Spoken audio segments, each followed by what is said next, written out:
Hello，大家好，Hello，好開心今日又繼續我哋嘅直播節目啦。咁咧就今集已經係哇，我哋唔經唔覺都已經去到第15集啦。咁有睇預告嘅朋友都知道，我哋今日要講嘅 points 咧，即係嘅 topic 咧，就係網絡創業同埋多層次傳銷係點樣去區分嘅。咁我相信咧，應該都會有好多朋友感興趣啦呢樣嘢，因為其實係有。即係我都會有好多啲即係啲客人咧，都會問到呢個問題咯。咁睇完我哋嘅事業說明會之後咧，其實佢哋都仲係好似一嚿雲咁樣咯。咁所以我就覺得係喎，咁我哋不如咧喺呢一個直播裏邊咧，同大家分享多一啲，咁希望可以解消佢哋對我哋呢個事業係傳銷嘅一個疑團咯，好唔好啊？咁今日咧見到都係我哋三個嘅，咁啊 Cicely 咧，因為佢又放假翻咗香港，咁所以咧就我哋三個頂住。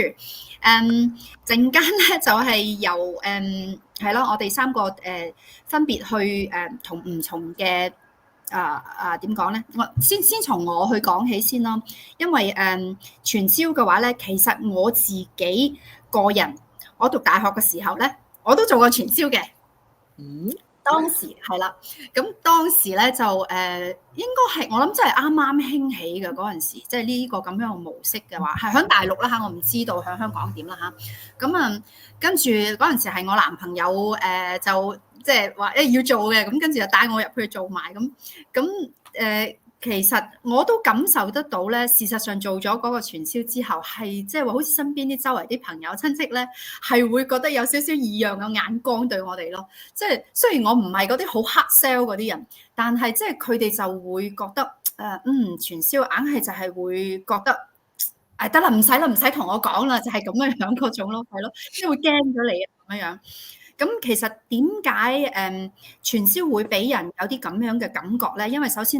其實佢嗰個收益咧係唔係好平衡啦，即係唔係好公平啦，應該咁講。就係話好多時候啲利潤咧都係會去晒啲最頂層嘅人啦，咁樣，咁你根本自己都食唔到幾多啦。咁仲有就係話咧，會發覺係一味咁好似喺度係咪喺度拉人入嚟咁同埋仲有就係話會覺得成日都要囤好多貨，即係話你都未有生意咧，你就已經要投入好多。咁仲有就係話佢啲廣告咧，通常咧都會好似放大嚟講，就係話零風險啦，高回報啦，輕鬆致富啊，呢啲咁樣嘅字眼係經常見得到。咁所以即係話喺法律上面咧，亦都會覺得係即係會觸犯一啲禁令咁樣咯。咁據我所知咧，其實而家響中國就一定係唔可以行嘅傳銷。咁但係響其他嘅國家，即係比如話美國啊、加拿大啊、澳洲啊，即係呢啲即係發達嘅國家，其實佢哋冇話一個好明確嘅話禁令，但係咧其實喺某一啲州啊，即係或者係佢哋 specific 嘅一啲點講咧，佢哋係會其實係會有一啲叫做。對點講咧？係喺廣告上面，即係話係喺廣告上面，佢哋會有要求，即係話唔可以喺廣告上面會有啲虛假嘅一啲宣傳啊咁樣。咁所以即係其實係有監管嘅，都係。咁我就想話俾大家聽咧，其實我哋而家呢個事業嘅話咧，其實已經係今年已經係第8年嘅事業嚟㗎啦。咁我哋要做日常要做嘅嘢就係要做廣告，咁其實我哋啲廣告真係唔可以亂嚟嘅咯，因為我哋都係要經過Facebook 啊，即係各種多媒體上面去做一個審核嘅，咁所以即係話，如果一個咁樣嘅事業又經過咗8年嘅時間，而家都仲係喺度生存緊，咁其實大家可以放心呢個合法性先啦，係咪？咁嗱，首先咧，我覺得先從最多人感興趣嘅一點就話嗰個叫做成日都要拉人投入嚟。咁我哋呢個事業其實點講咧？先可以咁講啦。嗱，如果你做任何一個事業嘅話咧，其實客戶你要去開發客戶係一個最重要嘅 point 先，係咪？咁但係而家去開發客戶嘅話咧，其實係會用唔同，即係多數咧係會用一種因為而家同以前唔同啦，以前可能就仲會用報紙啊賣廣告啊，或者即係嗰啲即係啲 old fashion 一啲嘅廣告去吸引客戶。但係而家我哋做法咧就係話係通過多媒體，通過嗰個互聯網去做一個營銷嘅手法，然之後就去吸引潛在嘅客戶咁樣樣嘅。咁即係我有啲客人咧，佢都會好堅持，就係會覺得，咁樣樣你咪就係喺度，你啲廣告一直就喺度拉人入嚟啫嘛，係咪咁？但係其實有邊個事業係唔需要拉客戶嘅咧？係咪？你做任何一個事業嘅話，你開一個餐廳，我開花店，你即係客戶就係一個最基本嘅嘢嚟嘅。但係要搞清楚就係話咧，多層次傳銷嘅話咧，拉人頭咧，佢哋係強制性，即係話係喺人哋好唔願意嘅情況底下咧，係成日都會去嗌人哋買嘢啊，係嘛？即係話，你可唔可以買我幫我做呢樣嘢？係咁樣樣。但係我哋做嘅呢一個營銷嘅手法係利用嗰個吸引力行銷，即係話咧，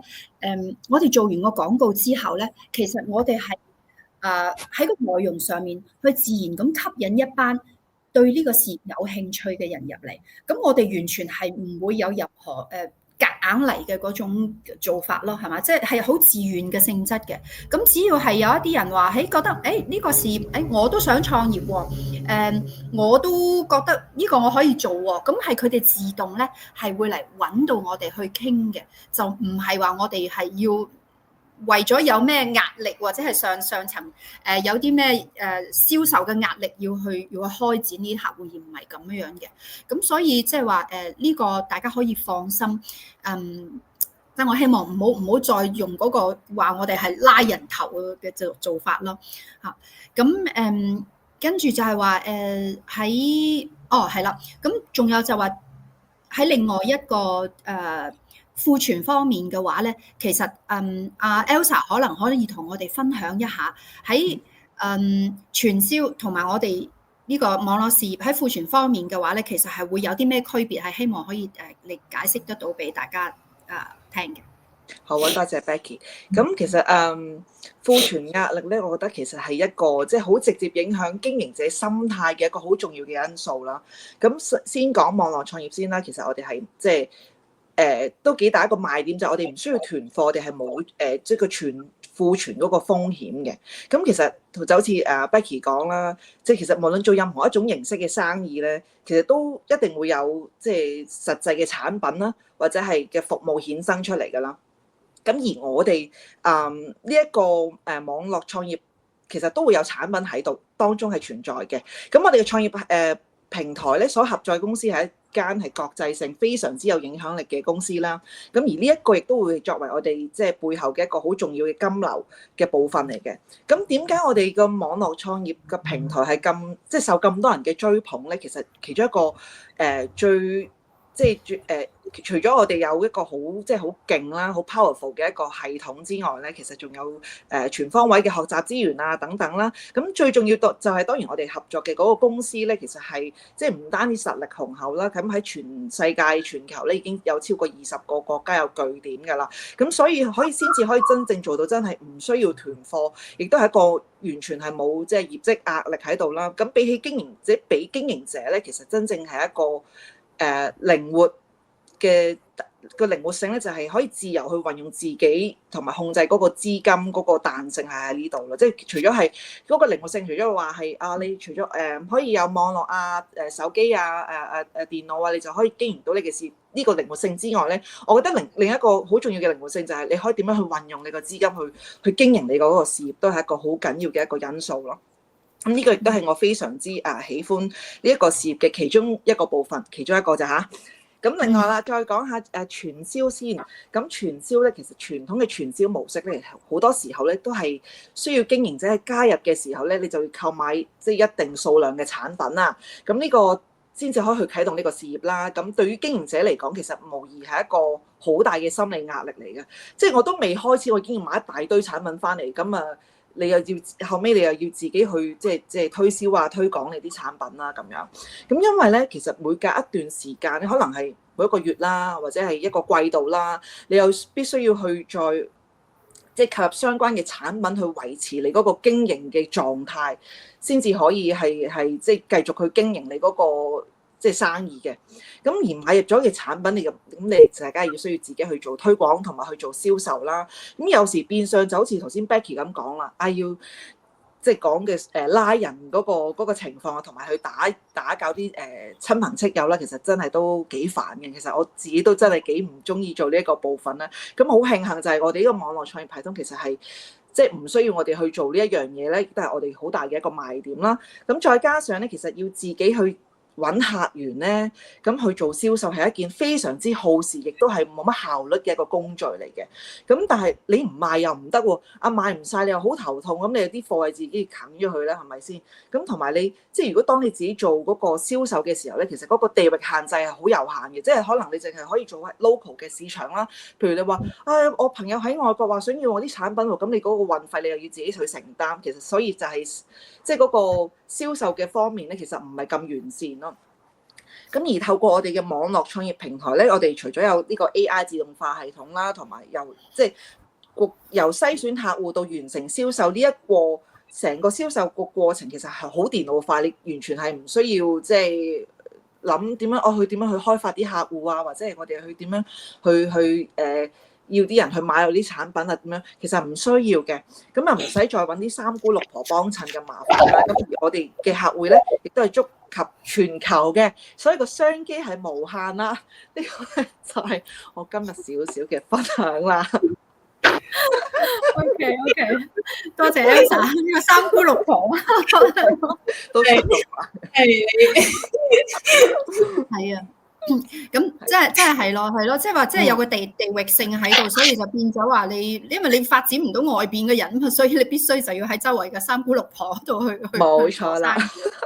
但係我哋嘅網絡事業嘅話咧，其實係因為你做嘅廣告係面向全球，所以係全球每一個角落嘅話都會有我哋嘅客戶，即係可以即係都會有人去感興趣，係嘛？咁所以咧，大家亦都會見到我哋啲廣告，其實佢會見到係來自好似而家我哋咁樣樣，我哋都係嚟自唔同嘅地方、唔同嘅城市，就係咁啦，係嘛？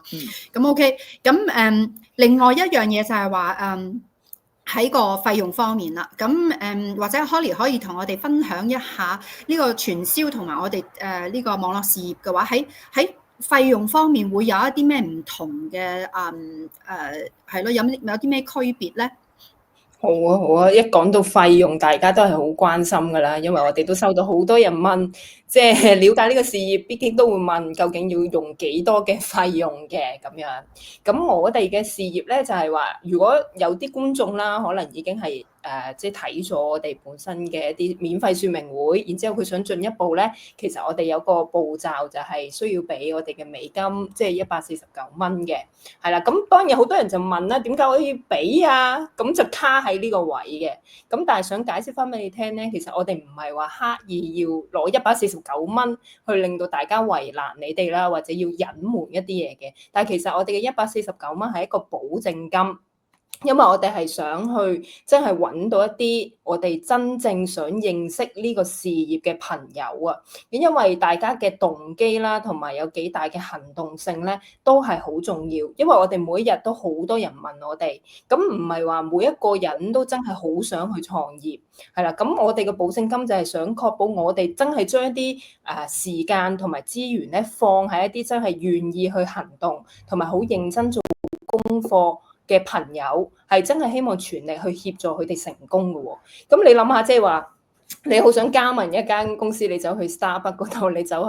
去個 cashier 同啲職員講，喂，我想了解下你嗰啲咖啡啊喺邊度嚟啊，咖啡豆來源啊，成本幾多啊，請人幾多？你覺得咁樣即刻問人哋，人哋會唔會即刻將內部嘅嘢話俾你哋聽咧？嗱，呢個就問你哋啦。咁可能你哋都會好明顯知道，梗係唔會啦，係嘛？呢啲都係我哋公司上面嘅嘢，即係如果公司嘅角度就係機密啦。咁但係我哋咧嘅用意就唔係話真係刻意去認為有幾大嘅機密啊咁樣，而係因為我哋係在乎我哋本身事業裡面嘅內容嘅價值啊。係啦，我哋嘅價值係，如果能夠即係做緊呢個事業嘅人咧，就會好理解啦，或者真係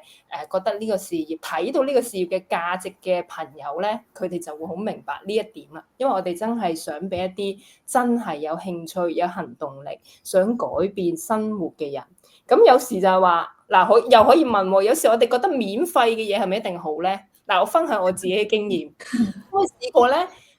例如之前可能網上面有啲免費課程嘅，我都試過報㗎。咁我就試過報免費課程啦。咁當然網上都有啲要俾錢嘅課程啦。咁有啲就貴啲，有啲平啲。咁我唔知係咪人嘅心理啦。我自己試過報咗免費嘅課程咧，就真係比較容易係唔係話好重視嘅，即係可能有啲嘢做咧就唔想嘅，因為係免費啊嘛。咁但係我俾咗錢咧。即係如果我俾個錢嘅價值越多嘅話咧，我就真係會 commit 啲嘅，即係真係即係可能有啲堂係要俾幾次嘅，咁我俾咗錢喎，咁我真係會個行動力咧就真係大啲，所以想帶翻出唔係話一定免費就係即係我哋就會得到我哋嘅重視，而係我哋想你睇到投入咗一啲成本咧，你會更加認真去評估同埋去學習，去希望令到自己做一個係更加好嘅決定啊！係啦，呢個係我哋更加在乎嘅。不過當然啦，我哋係好理解大家嘅即係顧慮啦。咁所以我哋都會有30日嘅零風險退款保障。即係如果你係去睇過即係嗰個事業啦，發覺唔適合自己咧，你完全係可以全額去退款翻俾你哋，係冇任何壓力嘅。但係如果你決定繼續嘅話咧，呢一個金額其實可以係俾你之後去同我哋教練啊去傾下你嘅創業嘅策略啦，會用嘅嘢，同埋佢唔係單單資訊喎，係一整套嘅我哋嘅創業資源係俾晒你嘅。咁佢包括即係大家而家可能睇到我哋嘅網站啊，係啦，即係 page 啊，或者有時我哋透過電郵啊，我哋一啲電郵系統啊，其實係整個 package 嚟嘅。仲有係咩啊？有埋教練導師指導啦，同埋我哋而家好似 Go Live 咁伙伴之間嘅同行啦，所以呢啲嘢係包晒喺裡面，所以係呢啲係我哋都係希望幫助你去即係做到成功嘅一步。咁究竟同你話即係多層次傳銷，咁我諗佢哋嘅出發，即係佢出發點就係多於佢哋梗係想你即係從一個收益去諗啦，係咪？即係越多人入嚟啊，賺得最多就最好，好少諗你嘅利益㗎嘛嚇，咁所以我覺得呢個係一個好大分別咯。即係如果你係睇到其實咁多嘢你係可以用嘅，然後今日我想講，我今日咧我都有訪問另一位台灣夥伴，佢講咗句我好想同你哋分享，就係我哋呢個事業係做咩咧？就係一種頭先 Becky 都有提嘅，即係我哋吸引力啦，我哋唔係俾壓力地拉啲人入嚟，而我哋嘅事業係希望幫助你哋任何一位入到嚟嘅朋友咧，提升你哋嘅價值，提高你哋嘅影響力，係啦，然之後創造你哋嘅價值，令到你哋個人成長啦，創造價值啦，甚至點樣去幫到更加多嘅人去即係解決生活嘅困難，係啦，呢個就係我哋事業個核心嘅價值啦。咁我分享係咁多 ，thank you。OK， 係啦，咁即係話頭先講嘅149蚊啊，即係我哋呢個係網絡事業嘅一啲好處，但係即係話喺Holly 可能仲有嗰個傳銷嘅話咧，係啦，即係話其實佢哋個費用咧係每個月佢哋都要交好似即係話定期啊，有啲叫做行政費用啊，又或者係要 keep 住你個 membership 啊之類嗰啲咁嘅費用啊，嗰啲叫 subscription 啊，嗰啲咁即係話呢啲係不斷都要交嘅。但係其實我哋嘅網絡事業就係其實係一次性嘅，所以即係呢個其實就好明顯，其實係唔係話依靠用嗰一啲去賺你啲錢嘅一個事業嚟咯。所以呢個即係希望大家可以分清咯。咁其實咧總嘅嚟講，其實頭先我哋 cover 咗幾個 point 嘅話咧，就係即係希望可以幫到大家，即係話大概咁樣了解，其實真係我哋嘅聽落去好似係好似因為一聽收佣金啊嘛，即係啲感覺就好似覺得，哎呀就好似傳銷咁樣樣啦，係嘛？一層一層咁樣樣。但係嘅我哋亦都要話俾大家聽咧，其實我哋個佣金制度咧，其實係喺全球裏邊咧，亦都攞咗專利嘅。咁其實就唔會好似傳銷嗰啲咁樣樣，永遠都係話最上層嘅人咧就係攞到最好嘅錢啦嚇。咁啊到你自己可能都食唔到幾多嘅。但係其實反而我哋咧係我哋做到生意嘅話咧，其實首先係我哋自己攞到佣金先嘅，呢樣嘢係一定保證嘅，所以就即係一定係同呢個傳銷係好唔一樣嘅。咁但係咧，如果大家咧即係仲係會覺得有疑傳嘅話咧，有疑問嘅話咧，其實亦都真係歡迎大家咧留低你哋嘅郵箱地址，咁咧係再去認真睇我哋嘅事業說明會。其實咧，你當你認真去睇嘅話咧，其實你係會發覺，雖然佢哋兩者可能會有一啲好似相似嘅嘢，但係其實係會有一啲本質上面嘅唔同嘅區別嘅。咁 OK，咁嗱，今日咧我哋嘅時間咧亦都差唔多啦。咁我希望我哋繼續下個禮拜咧會繼續同大家去分享一啲大家感興趣嘅話題，去幫助大家去了解我哋呢一個事業嘅。咁今日多謝Elsa 同埋Holly，我哋下個禮拜再見，拜拜，拜拜。